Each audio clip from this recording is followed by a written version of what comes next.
Greetings of the day. Welcome to another session of Multimedia Technologies. My name is Mohammad Rahmat Ali.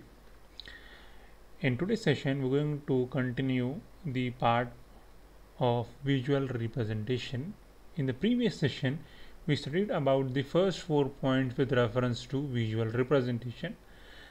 Also, we have seen with reference to the topics, and we have seen the different quality of images, and we have seen with reference to the different image quality with reference to the pixel size and with reference to the quality of the image.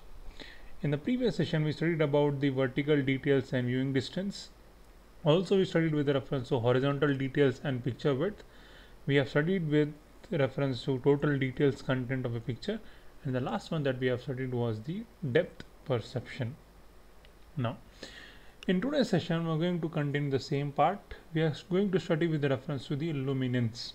Now, what this luminance is? This luminance is the color combinations of the image that is being projected. With reference to the RGB, we converted to luminance, which is the brightness signal, and two color difference signals, that is chrominance for TV signal transmission. When we transmit any of the signal, it is been coded and decoded with reference to the image type it is been projected. For an example, we are seeing a color TV, we are seeing a black and white TV, we are seeing an LCD TV, we are seeing an LED TV, also we are seeing a transparent TV, or else we are seeing a projection type of a TV. There will be a lot of difference between all of these type of images. In these images, we will be having different quality of image, different transmission of image, and the pixel size of the image. Now, if you see a TV and you record it from a mobile phone, the image quality and the color combinations will be totally different, which you have seen and which is been captured on your mobile phone. Also, with reference to the photo cameras that you take, if you have taken any of the scenery photograph, the scene that you have seen and the picture that is been captured will be totally different. The feel, the quality, the color, and the combination of color will be totally different. Why? It is all because with reference to the color combination. The color combination that we have in our sensor's eye and the color combination that is being given to the camera is somewhat different, and it is a lot different, you can say. Now, the 6th point, it says, is the temporal aspect of illumination. Sorry. Now, what is this? This is a discrete sequence of still images can be perceived as a continuous sequence, which further says the impression of motion is generated by a rapid succession of barely differing still picture that are frames. Now, next says rate must be higher enough to ensure smooth transition. Now, just to give you an example of this particular thing, I'll give you an example of the paper book, motion paper book. If at all if you have seen about this, or if at all if you know about this, there will be a paper drawing. If at all if you move it very fast, it looks like it's an motion picture, or the picture is moving somewhat. If at all if you move it very fast, the image will move very fast. And also with reference to the image that is been taken into consideration will generate a new form of image, though that particular image is a still image. If at all if you take one frame after the another, that particular image will remain the same, but it is being projected in such a way it looks like, or it moves like a motion. Sorry. Also, if at all if I tell you in another way, if at all if you have seen a 3 type of images, or a horse will be there or drawn. If at all, if you move a a paper on it which has vertical or horizontal line, it looks like as if the horse is running, as if the horse is running. How it is been done? Though that image is a still image, though that particular image is a stationary image, but the way it is in projected, it looks like, as if that particular picture is moving, as if that picture is moving. Now further it says rate must be higher enough so that the continuity of perception is not disrupted by the dark interval between the pictures. Sorry. Further it says the light is cut off briefly between these frames. Also with reference to movie making or short video making, if at all if you have shoot, like if at all if you have done any of the shoot with reference to any of the recent YouTube video, or if at all if you have seen any of the shooting, the movie will not be shot at one shot. There will be some of the frames, and those frames are interclubbed in such a way that it looks like a single movie. If at all if you see, there will be 1,000 number of cuts on any of the movie, but can you see that the cuts in any of the movie? No, it's highly impossible to see all of those cuts. Why? Because the team will cut that particular frame in such a way that you will not feel that cut. But in the 90s, or if at all if you see 70s or 80s movies, there you can see where the scene was cut. Why? Because the frame size was not this much efficient. So it was very easy to identify all of these particular images. In the previous 60s, 70s or 70s or 80 movies, if at all if you see, there you can understand how the frame was shot and how it is been recut or how it is been rescheduled. Now further it says with reference to the continuity of motion, continuity is perceived with at least 15 frames per second. To make motion appear smooth in a recorded film, not synthetically generated, a rate of 30 frames per second is needed. Now see how it is been clubbed and how it is been generated. Further it says films recorded with 24 frames per second look strange when large object close to the viewer move quickly.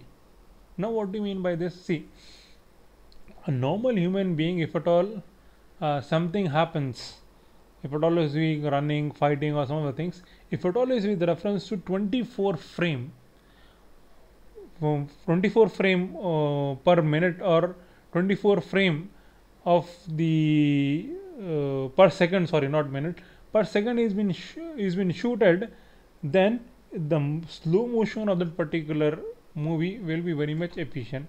Now why this 24 frame per second was been introduced? This was introduced with reference to the Bruce Lee movies. If at all if you have seen the Bruce Lee movies, there he fights very quickly. So to make all of those things short, 24 frame per second camera were being used.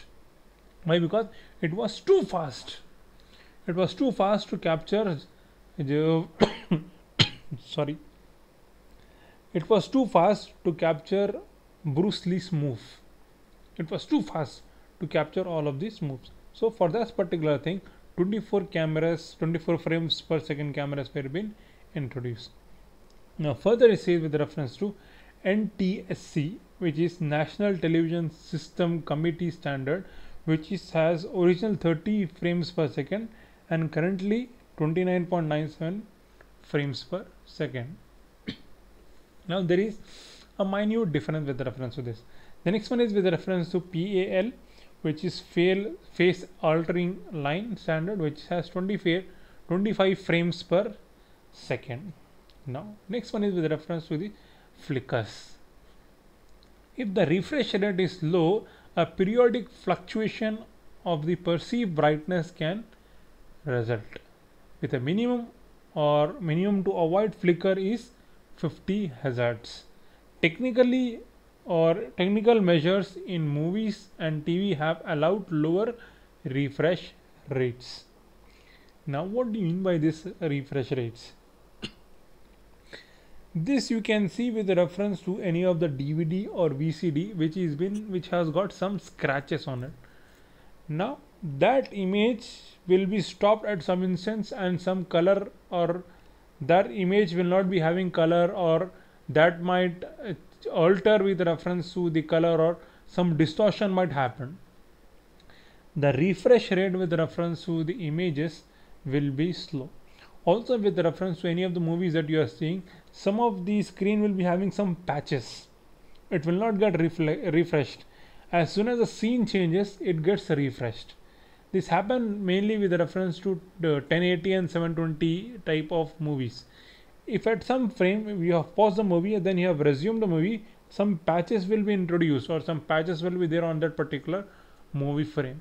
As soon as the frame changes, the patches will go and you will see a clean and clear image or clear movie or picture. Now this is with reference to the flicker. A refresh rate is the number of times a display image is repainted or refreshed per second. A refresh rate of 75 Hz means the image is refreshed 75 times in 1 second. Now see how things happens internally. Now the next topic with reference to multimedia technology is with reference to the analog video. Now what is this analog video? An analog signal f of t samples a time varying images, so called progressive scan traces through a complete picture, which is a frame row wise for each time interval. Now in TV and in some monitors and multimedia standard as well, another system called interlace scanning is used. Now what is this? The odd number or the odd numbered lines are traced first and then the even numbered line. Okay. The next one, it says lines are traced. This results in odd and even fields which are two fields which make up one frame. In fact, the odd line starting from one ends up at middle of a line at the end of the odd field, and the even scan starts the halfway point. Now see, this is an image with reference to the interlaced type of image which has 0 and which has P, R, Q, S and V, and T indicates the time interval. Now what it says, figure 5.1 shows the scheme used. First the solid, which is the odd lines, are traced from P to Q, then R to S, etc., ending at T. Then the even field starts at U and ends at V. Now this is how the things happens, and this is how the things are going to work in a picture screen. The moment you see any of your mobile screen, it's not like what is being posed on it. There is something which is working behind it. Also with reference to, with like, if at all any other instance your mobile has fallen down and it doesn't have any of the image coming, then you will see some of the lines which are coming on the mobile phone. If at all if you have observed, then you can understand what are those lines. Those lines will represent the even and odd fields. Even and odd fields are being represented with reference to that particular thing. The lines that you see are the lines of codes that is being executed in a second. Now the next one says the jump from Q to R, etc., in figure 5.1 is called the horizontal retrace, during which the electronic beam in the CRT is blank. The jump from T to U or V or to P is called vertical retrace. Now this is an example with reference to interlacing, which is the progressive scan. How things happen with reference to the even and odd type of scans, or even or odd type of things. Now, next one, it says because of interlacing, the odd and even lines are displayed in time from each other, generally not noticeable except when very first action or very fast action is taking place on screen, when blurring may occur. Okay, now for example, in the video in figure 5.2, the moving helicopter is blurred more than is the still background. Now if at all, if you observe this particular image, then you can understand the difference. If at all, if you clearly look in A, B and C image, you will feel like there is nothing been changed, but actually if at all, if you observe, there is a lot that is being changed. Picture A, picture A indicates a helicopter which is moving. Picture B represents the odd line and picture C represents the even line. Okay, these are the time frames that is been taken. If at all, if you observe what you call as B and C, there is some difference in this particular picture. The ship has moved somewhat what you call as backward or forward, or the ship is being moved in forward on a reverse direction. Sorry. Also, the helicopter has also moved in one direction. With reference to the image D, if at all, if you observe, it represents the image B and image C which is been clubbed together. Image B and image C clubbed together indicates the image D, in which it shows the dotted line as the motion picture that is being moved, or the difference of the field B and C. Now we'll see the figure which says interlace scan produce two fields for each frame. The video frame, the first one is the B1 is the field 1, C1 is the field 2, and D represents the difference of fields. So this is with reference to the interlacing. Now the further part will continue in the next session. I hope you understood something from today's session. If at all, if you have any doubt regarding today's session, you can ping me at Ahmed_Ali2U@yahoo.com, or sooner or later we can have a doubt clarification session. Until then, take care. See you in the next class.